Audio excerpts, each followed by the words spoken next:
Assalamu alaikum everyone, welcome back to my channel. In today's video I'm going to discuss about another level of linguistics, that is morphology. Morph itself says that it's shape and logy means study. So morphology is actually the study of structure of words and the word formation processes. So basically morphology can be divided into two categories, that it is study of structure of words and it is the study of word formation processes. So we will be discussing with only word structures. So first of all, let me give you the concepts of morpheme. Morpheme is actually the basic and the smallest meaningful unit in the grammar of a language.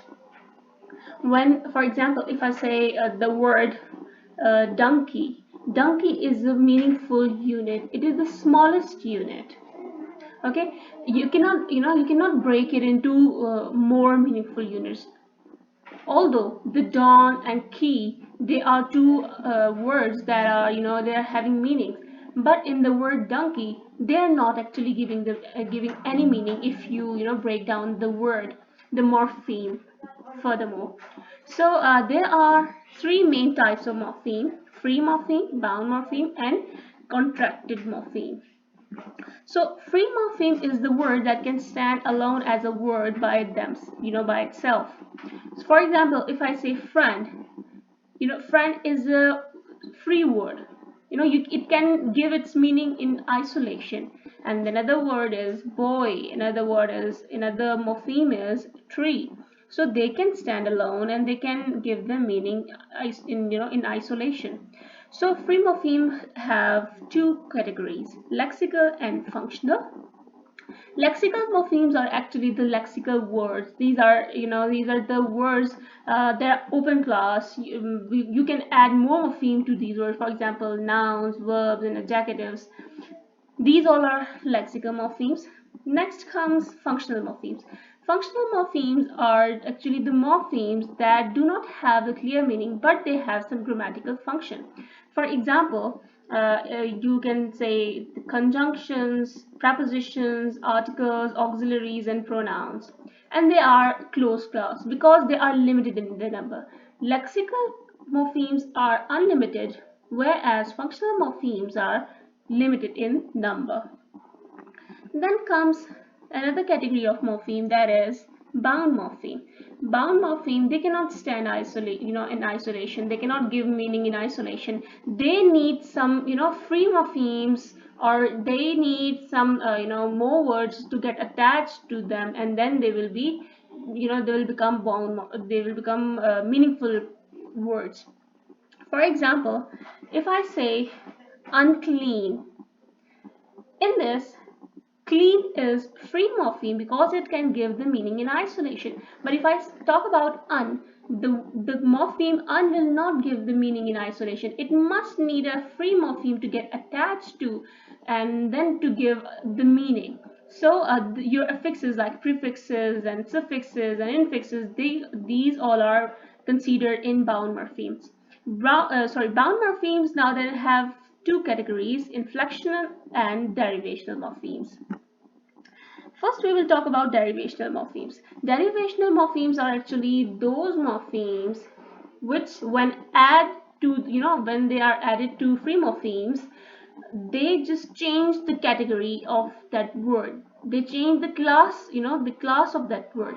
For example, if I say pay and I add a derivational morpheme, a bound morpheme, month, what would happen that it would ultimately change the class.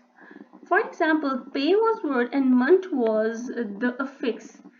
So the suffix month, when attached to pay, the category itself gets changed. It was first, it belonged to verb class, and now after the addition of month, it will become a noun. Similarly, if we consider the morpheme play, it is a free morpheme and it is verb.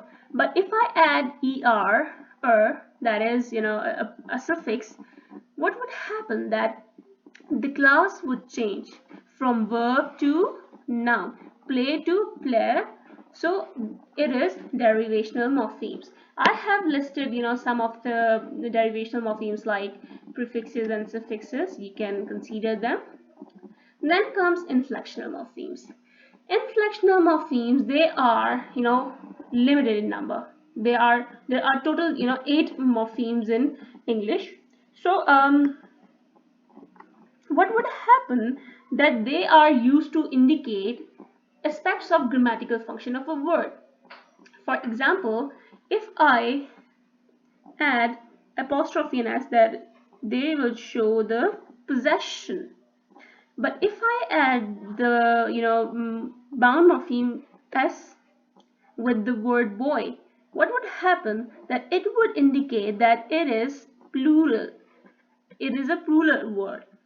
So we have 8 inflectional morphemes. They're possessive nouns and plural forms. And if you talk about verb, there are third person singulars. For example, if I say that does, cleans, and then progressive verbs which have ing at the end, for example cleaning, they will show the grammatical function that something is in progress. Then there comes past tense and past participle. In adjectives there come comparative and superlative degrees. Next comes contractible morphemes. Contractible morphemes are actually these are auxiliary models. For example, will, shall, have, had, and would, and they are called contractible morphemes. That's in such a way that they can be contracted in informal style of language. For example, you will write I will as I'll, they had as did. So what would happen that you can contract these morphemes.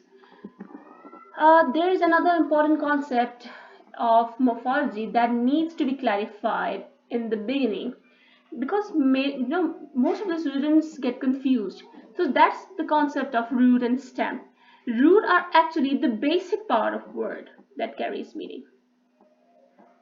It is the basic word, the basic part that carries meaning.